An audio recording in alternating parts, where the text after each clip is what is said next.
Warm greetings to all my viewers in the mighty name of our Lord and Savior Jesus Christ. Dear sisters and brothers, ഇന്ന് പെന്തക്കോസ്തി ഞായർ. യേശു ക്രിസ്തു തൻ്റെ ശിഷ്യന്മാരോട് പറഞ്ഞിരുന്നത് പോലെ തൻ്റെ സ്വർഗാരോഹണത്തിന് ശേഷം പരിശുദ്ധാത്മാവ് ആ ശിഷ്യഗണങ്ങളുടെ മേൽ ഇറങ്ങി ആവസിച്ച ദിവസമാണ് പെന്തക്കോസ്തി ദിവസം. അപ്പോസ്തല പ്രവൃത്തികൾ 1-ാം അധ്യായം അതിൻ്റെ 4-5 വാക്യങ്ങളിൽ നമുക്ക് കാണുവാൻ കഴിയും എന്തായിരുന്നു യേശു അന്ന് തൻ്റെ ശിഷ്യന്മാരോട് പറഞ്ഞിരുന്നത് എന്ന്. അങ്ങനെ യേശു ശിഷ്യന്മാരുമായി കൂടിയിരിക്കുമ്പോൾ അവരോട്, നിങ്ങൾ യെരുശലേമിൽ നിന്ന് വാങ്ങിപ്പോകാതെ എന്നോട് കേട്ട പിതാവിൻ്റെ വാഗ്ദത്തത്തിനായി കാത്തിരിക്കണം. യോഹന്നാൻ വെള്ളം കൊണ്ട് സ്നാനം കഴിപ്പിച്ചു, നിങ്ങൾക്കോ ഇനി ഏറെ നാൾ കഴിയും മുമ്പേ പരിശുദ്ധാത്മാവ് കൊണ്ട് സ്നാനം ലഭിക്കും എന്ന് കൽപ്പിച്ചു.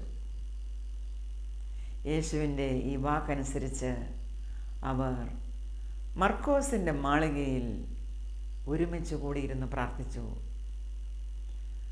അവർ അങ്ങനെ ഒരുമനപ്പെട്ട് പ്രാർത്ഥിച്ചുകൊണ്ടിരിക്കുമ്പോൾ അവിടെ എന്താണ് സംഭവിച്ചത് എന്ന് അപ്പോസ്തല പ്രവൃത്തികൾ 2-ാം അധ്യായത്തിൽ നമുക്ക് കാണുവാൻ കഴിയും. പെന്തക്കോസ്ത് നാൾ വന്നപ്പോൾ എല്ലാവരും ഒരു സ്ഥലത്ത് ഒന്നിച്ചു കൂടിയിരുന്നു. പെട്ടെന്ന് കൊടിയ കാറ്റടിക്കുന്നത് പോലെ ആകാശത്ത് നിന്ന് ഒരു മുഴക്കമുണ്ടായി. അവർ ഇരുന്നിരുന്ന വീട് മുഴുവനും നിറച്ചു. അഗ്നിജ്വാല പോലെ പിളർന്നിരിക്കുന്ന നാവുകൾ അവർക്ക് പ്രത്യക്ഷമായി അവരിൽ ഓരോരുത്തൻ്റെ മേൽ പതിഞ്ഞു. എല്ലാവരും പരിശുദ്ധാത്മാവ് നിറഞ്ഞവരായി ആത്മാവ് അവർക്ക് ഉച്ചരിപ്പാൻ നൽകിയതുപോലെ അന്യഭാഷകളിൽ സംസാരിച്ചു തുടങ്ങി. അന്ന് ആകാശത്തിന് കീഴുള്ള സകല ജാതികളിൽ നിന്നും യെരുശലേമിൽ വന്നു പാർക്കുന്ന യഹൂദന്മാരായ ഭക്തിയുള്ള പുരുഷന്മാരുണ്ടായിരുന്നു. ഈ മുഴക്കമുണ്ടായപ്പോൾ പുരുഷാരം വന്നുകൂടി ഓരോരുത്തൻ താന്താൻ്റെ ഭാഷയിൽ അവർ സംസാരിക്കുന്നത് കേട്ട് അമ്പരന്നുപോയി. എല്ലാവരും ഭ്രമിച്ച് ആശ്ചര്യപ്പെട്ടു. ഈ സംസാരിക്കുന്നവരെല്ലാം ഗലീലക്കാരല്ലയോ? പിന്നെ നാം ഓരോരുത്തൻ ജനിച്ച നമ്മുടെ സ്വന്തം ഭാഷയിൽ അവർ സംസാരിച്ച് കേൾക്കുന്നത് എങ്ങനെ? അതായിരുന്നു അവരുടെ ആശ്ചര്യത്തിന് കാരണം. ഗലീലക്കാരായിരുന്ന ഈ ശിഷ്യഗണങ്ങൾ അവർക്കറിയാത്ത ഭാഷ സംസാരിക്കുന്നു. ഇതെങ്ങനെയാണ് മനസ്സിലായത്? വിശുദ്ധ ബൈബിൾ പറയുന്നത്, അന്ന് ആകാശത്തിന് കീഴുള്ള സകല ജാതികളിൽ നിന്നും ആളുകൾ യെരുശലേമിൽ പെന്തക്കോസ്തി പെരുന്നാൾ ആചരിക്കുവാനായി വന്നുകൂടിയിരുന്നു. ഈ വലിയ മുഴക്കവും കൊടുങ്കാറ്റടിക്കുന്നത് പോലെയുള്ള അനുഭവവും കേട്ട്, ഈ ആരവം കേട്ട് അവർ അവിടെ ഓടിക്കൂടുകയായിരുന്നു. അവർ കേട്ടത് തങ്ങളുടെ സ്വന്തം ഭാഷയിൽ ഈ ഗലീലക്കാരായ സാധാരണക്കാർ സംസാരിക്കുന്നതാണ്. എന്തിനായിരുന്നു ആ ശിഷ്യഗണങ്ങളുടെ മേൽ പരിശുദ്ധാത്മാവ് ഇറങ്ങി ആവസിച്ചത്? അവരുടെ മേൽ പരിശുദ്ധാത്മാവിൻ്റെ അഭിഷേകം അയച്ചതിനാൽ ദൈവത്തിൻ്റെ ഉദ്ദേശം എന്തായിരുന്നു? അല്ലെങ്കിൽ പരിശുദ്ധാത്മാവിനെ നമുക്ക് നൽകിയതിനാൽ ദൈവത്തിൻ്റെ ഉദ്ദേശം എന്താണ്?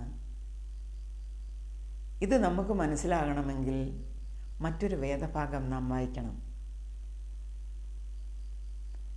വിശുദ്ധനായ ലൂക്കോസ് എഴുതിയ സുവിശേഷം 1-ാം അധ്യായം 16 മുതൽ 21 വരെയുള്ള വാക്യങ്ങൾ. ഇവിടെ യേശുക്രിസ്തുവിനെ എന്തിനാണ് അഭിഷേകം ചെയ്തത് എന്നാണ് നാം കാണുവാൻ പോകുന്നത്. യേശു വളർന്ന നസ്രയത്തിൽ വന്നു. ശബ്ബത്തിൽ തൻ്റെ പതിവ് പോലെ പള്ളിയിൽ ചെന്ന് വായിപ്പാൻ എഴുന്നേറ്റ് നിന്നു. യെശയ്യാ പ്രവാചകൻ്റെ പുസ്തകം അവന് കൊടുത്തു. അവൻ പുസ്തകം വിടർത്തി, ദരിദ്രന്മാരോട് സുവിശേഷം അറിയിപ്പാൻ കർത്താവ് എന്നെ അഭിഷേകം ചെയ്യുകയാൽ അവൻ്റെ ആത്മാവ് എൻ്റെ മേലുണ്ട്. ബദ്ധന്മാർക്ക് വിടുതലും കുരുടന്മാർക്ക് കാഴ്ചയും പ്രസംഗിപ്പാനും പീഡിതന്മാരെ വിടുവിച്ചയപ്പാനും കർത്താവിൻ്റെ പ്രസാദവർഷം പ്രസംഗിപ്പാനും എന്നെ അയച്ചിരിക്കുന്നു എന്ന് എഴുതിയിരിക്കുന്ന സ്ഥലം കണ്ടു. പിന്നെ അവൻ പുസ്തകം മടക്കി ശുശ്രൂഷക്കാരന് തിരികെ കൊടുത്തിട്ട് ഇരുന്നു. പള്ളിയിലുള്ള എല്ലാവരുടെയും കണ്ണ് അവങ്കൽ പതിഞ്ഞിരുന്നു. യേശു അവരോട്, ഇന്ന് നിങ്ങൾ എൻ്റെ വചനം കേൾക്കയിൽ ഈ തിരുവെഴുത്തിന് നിവൃത്തി വന്നിരിക്കുന്നു എന്ന് പറഞ്ഞു. അത് നമുക്ക് ഒന്നുകൂടെ വായിക്കാം. Jesus returned to Galilee in the power of the Spirit, and news about him spread throughout the whole countryside. He taught in their synagogues, and everyone praised him. He went to Nazareth, where he had been brought up, and on the Sabbath day he went into the synagogue as was his custom, and he stood up to read. The scroll of the prophet Isaiah was handed to him. Unrolling it, he found the place where it is written, "The Spirit of the Lord is on me, because he has anointed me to preach good news to the poor. He has sent me to proclaim freedom for the prisoners and recovery of sight for the blind, to release the oppressed, to proclaim the year of the Lord's favor." Then he rolled up the scroll, gave it back to the attendant, and sat down. The eyes of everyone in the synagogue were fastened on him. And he began by saying to them, "Today this scripture is fulfilled in your hearing." നസ്രയത്തിലെ സിനഗോഗിൽ കടന്നു ചെന്ന് യേശുക്രിസ്തു ചുരുളുകൾ നിവർത്തി വായിച്ചത് നൂറ്റാണ്ടുകൾക്ക് മുമ്പ് തന്നെക്കുറിച്ച് യെശയ്യാ പ്രവാചകൻ പറഞ്ഞിരുന്ന പ്രവചന ഭാഗമായിരുന്നു. ദരിദ്രന്മാരോട് സുവിശേഷം അറിയിക്കുവാൻ താൻ അഭിഷേകം ചെയ്യപ്പെട്ടിരിക്കുന്നു എന്നാണ് യേശു വായിച്ചത്. ആരാണ് ഈ ദരിദ്രന്മാർ? ആത്മാവിൽ ദരിദ്രരായവർ. എന്താണ് ആത്മദാരിദ്ര്യം? ദൈവത്തെ തേടി വാഞ്ചയോട് അന്വേഷിച്ച് നടന്നിരുന്ന ഒരു ജനതതി ഈ ഭൂമിയിലുണ്ടായിരുന്നു. അന്നുണ്ടായിരുന്നു, ഇന്നുമുണ്ട്. അവർക്ക് ദൈവത്തെ വേണം, ദൈവത്തെ കാണണം. ദൈവത്തെ അന്വേഷിച്ച് അവർ വാഞ്ചയോടെ നടക്കുകയാണ്. ഇങ്ങനെയുള്ളവരെ നാം പറയും ആത്മാവിൽ ദരിദ്രരായവർ. ആത്മദാരിദ്ര്യം ഭൗതികമായ ദാരിദ്ര്യത്തെക്കാൾ ഭയാനകമാണ്. അവർക്ക് ഒന്നുകൊണ്ടും തൃപ്തിയില്ല. ദൈവത്തെ കാണുമ്പോൾ മാത്രമേ, ദൈവത്തെ അനുഭവിക്കുമ്പോൾ മാത്രമേ അവർ തൃപ്തരാകുകയുള്ളൂ. യേശുക്രിസ്തു തൻ്റെ സെർമൺ ഓൺ ദ മൗണ്ടിൽ പറയുന്നു, ആത്മാവിൽ ദരിദ്രരായവർ ഭാഗ്യവാന്മാർ എന്ന്. ഇതൊരു ഭാഗ്യാവസ്ഥയാണ്. ദൈവത്തെ ആഗ്രഹിക്കുന്നത്, ദൈവത്തെ വാഞ്ചിക്കുന്നത് ഒരു ഭാഗ്യാവസ്ഥയാണ്. ദൈവരാജ്യം അവർക്കുള്ളത് എന്ന് യേശു പറയുന്നു. Blessed are the poor in spirit, for theirs is the kingdom of heaven. പ്രിയ സഹോദരങ്ങളെ, നാം അന്വേഷിച്ച് നടന്ന ആ സാക്ഷാൽ ദൈവത്തെയാണ് യേശുക്രിസ്തു ലോകത്തിന് വെളിപ്പെടുത്തിയത്. യേശുക്രിസ്തുവാണ് ദൈവത്തെ ലോകത്തിന് വെളിപ്പെടുത്തിയത്. ഇനി നാം അന്വേഷിച്ച് നടക്കേണ്ട കാര്യമില്ല. സാക്ഷാൽ ദൈവം മനുഷ്യനായി ഈ ഭൂമിയിൽ പ്രത്യക്ഷനായി. ലോകം ഇത് മനസ്സിലാക്കണം. തുടർന്ന് നാം കാണുന്നു, He was sent to proclaim freedom for the prisoners. ബന്ധനസ്ഥർക്ക് സ്വാതന്ത്ര്യം കൊടുക്കുവാനാണ് താൻ അഭിഷേകം ചെയ്യപ്പെട്ടിരിക്കുന്നത്. And recovery of sight for the blind. കുരുടന്മാർക്ക് കാഴ്ച കൊടുക്കുവാനാണ് താൻ അഭിഷേകം ചെയ്യപ്പെട്ടിരിക്കുന്നത്. To release the oppressed. പീഡിതന്മാരെ വിടുവിച്ചയക്കുവാനാണ് താൻ അഭിഷേകം ചെയ്യപ്പെട്ടിരിക്കുന്നത്. To proclaim the year of the Lord's favour. കർത്താവിൻ്റെ പ്രസാദവർഷം പ്രസംഗിക്കുവാനാണ് താൻ അഭിഷേകം ചെയ്യപ്പെട്ടിരിക്കുന്നത്. ഈ പ്രസാദവർഷം എന്നത് ദൈവരാജ്യമാണ്. പ്രിയ സഹോദരങ്ങളെ, നാം ഇന്ന് ദൈവരാജ്യത്തിലാണ്. യേശുക്രിസ്തു ഭൂമിയിലേക്ക് വന്നപ്പോൾ ദൈവരാജ്യം സമീപിച്ചിരിക്കയാൽ മാനസാന്തരപ്പെടുവീൻ എന്ന് പ്രഘോഷിച്ചു. യേശുക്രിസ്തു, ആ ദൈവം ഈ ഭൂമിയിലേക്ക് വന്നപ്പോൾ ദൈവരാജ്യം ഇവിടെ ഇനോഗ്രേറ്റ് ചെയ്യപ്പെടുകയാണുണ്ടായത്, സംസ്ഥാപിക്കപ്പെടുകയാണുണ്ടായത്. യേശുക്രിസ്തുവിൽ വിശ്വസിക്കുന്ന ഏവനും ആ ദൈവരാജ്യത്തിൻ്റെ അനുഭവം സ്വായത്തമാക്കാം. ദൈവരാജ്യത്തിൻ്റെ ആ അനുഭവത്തിൽ നാം ഓരോരുത്തരും ആയിരിക്കുവാനാണ് ദൈവം ആഗ്രഹിക്കുന്നത്. ദൈവരാജ്യത്തിലെ പ്രത്യേകതകളാണ് നാം മുകളിൽ വായിച്ചത്. To release the oppressed, to set free the prisoners, to give sight to the blind, etcetera etcetera. ഇതൊക്കെയുമാണ് ദൈവരാജ്യത്തിലെ പ്രത്യേകതകൾ. അവിടെ അടിമത്തമില്ല, അവിടെ കാരാഗ്രഹമില്ല, അവിടെ അന്ധകാരമില്ല. നാം ഇങ്ങനെ ഒരു ലോകത്തിലേക്കാണ് യേശുക്രിസ്തുവിനെ വിശ്വസിക്കുമ്പോൾ കടന്നു വരുന്നത്. ഇതിൻ്റെ ഒരു കൾമിനേഷനാണ് നമ്മുടെ കർത്താവായ യേശുക്രിസ്തുവിൻ്റെ വരവിൽ സംഭവിക്കുവാൻ പോകുന്നത്. ദൈവരാജ്യം ആക്ഷരികമായി ഈ ഭൂമിയിൽ കർത്താവ് സംസ്ഥാപിതമാക്കും. നാം ഇന്ന് ഈ 2025 ആയിരിക്കുമ്പോൾ കർത്താവിൻ്റെ പ്രസാദ വർഷത്തിലാണോ ആയിരിക്കുന്നത്? നിശ്ചയമായും സഹോദരങ്ങളെ, we are in the year of the Lord, Anno Domini, ക്രിസ്തു വർഷത്തിലാണ് നാം ആയിരിക്കുന്നത്. Accepted and acceptable year for free favours. പ്രസാദമാണ് നമുക്ക് ലഭിക്കുന്നത്, ദൈവപ്രസാദമാണ് ഈ ദൈവരാജ്യത്തിൽ ഉള്ളത്. നാം ഈ ഭൂമിയിലായിരിക്കുമ്പോൾ തന്നെ നമ്മുടെ പൗരത്വം സ്വർഗത്തിലാണ്. അവിടുന്ന് നമ്മുടെ കർത്താവ് രക്ഷിതാവായി വേഗം വരും എന്ന് നാം കാത്തിരിക്കുന്നു. ദൈവം നമുക്ക് തൻ്റെ പരിശുദ്ധാത്മാവിനെ നൽകിയിരിക്കുകയാണ്. ആ പരിശുദ്ധാത്മാവ് ഭീരുത്വത്തിൻ്റെ ആത്മാവല്ല, ശക്തിയുടെയും സ്നേഹത്തിൻ്റെയും സുബോധത്തിൻ്റെയും ആത്മാവാണ്. ആ ആത്മാവിനാൽ നാം ഈ ലോകത്തിൽ തൻ്റെ വേല ചെയ്യണം. ബന്ധനസ്ഥരെ വിടുവിക്കണം, പീഡിതരെയും മർദ്ദിതരെയും വിടുവിച്ചയക്കണം, കുരുടന്മാർക്ക് കാഴ്ച കൊടുക്കണം. കർത്താവിൻ്റെ പ്രസാദ വർഷം പ്രസംഗിക്കണം. ഇതൊക്കെയാണ് ദൈവം നമ്മെ ഏൽപ്പിച്ചിരിക്കുന്ന ദൗത്യങ്ങൾ.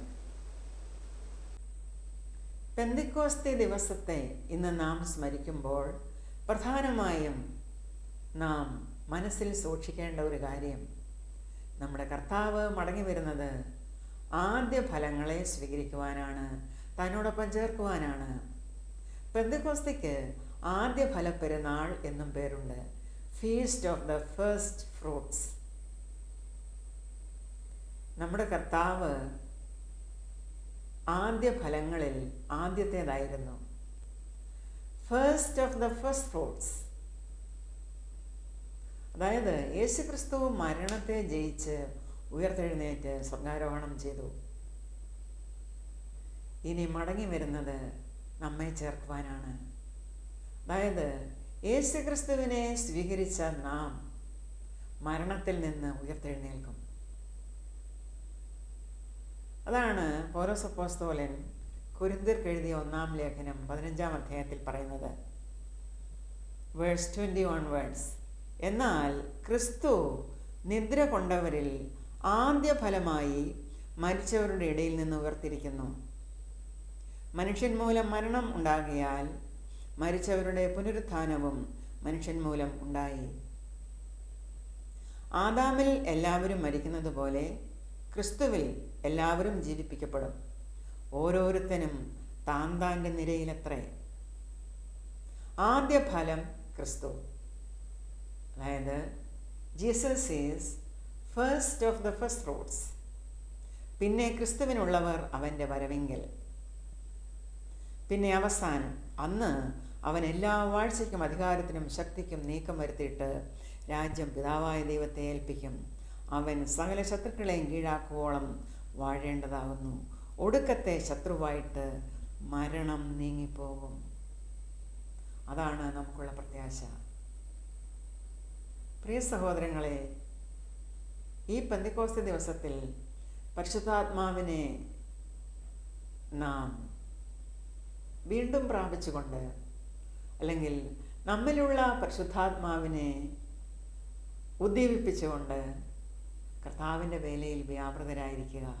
നമുക്ക് എന്നും പുതിയ അഭിഷേകം ആവശ്യമാണ്. ഒരിക്കൽ സ്വീകരിച്ച പരിശുദ്ധാത്മദാനം അത് നാം ജ്വലിപ്പിക്കണം. എന്നും എപ്പോഴും പുതിയ പുതിയ അഭിഷേകം നാം പ്രാപിക്കണം. എന്തിനു വേണ്ടിയാണ്? ഈ ലോകത്തിൽ കർത്താവിൻ്റെ വേല ചെയ്യുവാൻ. അതിനാൽ നമുക്ക് പ്രാർത്ഥിക്കാം. പരിശുദ്ധാത്മാവേ വരണമേ, ഞങ്ങളെ സ്വതന്ത്രരാക്കണമേ, നിൻ്റെ വേല ഈ ഭൂമിയിൽ ചെയ്യുവാൻ തക്കവണ്ണം ഞങ്ങളെ ശക്തിപ്പെടുത്തണമേ എന്ന്. Come, O Holy Spirit, come on from your celestial home. Shed a ray of light divine. Come, O Holy Spirit, come. Come, O Father of the poor. Come, O source of all our store. Come within our bosom shine. Come, O Holy Spirit, come. You of comforters the best, you the soul's most welcome guest. Sweet refreshment here below. Come, O Holy Spirit, come. In our labors most sweet, grateful coolness in the heat, solace in the midst of woe. Come, O Holy Spirit, come. On the faithful who adore and confess you evermore, in your sinful gift descend. Come, O Holy Spirit, come. Give them virtue, sure reward. Give them your salvation, Lord. Give them joys that never end. Come, O Holy Spirit, come.